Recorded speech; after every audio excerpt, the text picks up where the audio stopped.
मी आज ड्रायफ्रूट्स उपमा बनवणार आहे। मी ह्यामध्ये हे तूप घालून घेते।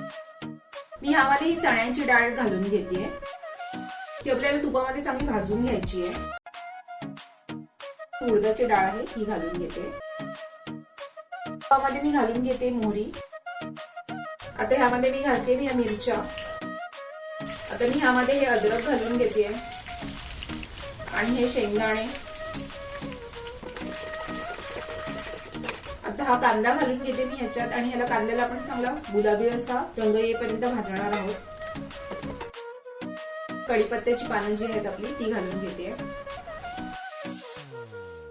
त्यानंतर हे आपण हिंग घेतलं होतं चिमूटभर ते घालून घेते। चवीनुसार मीठ।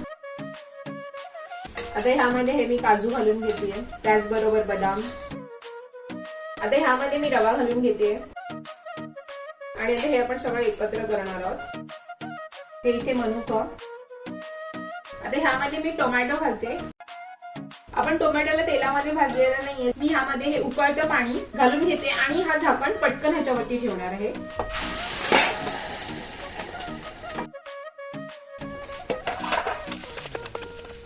आता मला ह्या ठिकाणी पाणी कमी वाटतंय म्हणून मी हे झाकण ठेवणार आहे वाफेला। मी थोडं पाणी ठेवलेलं आहे।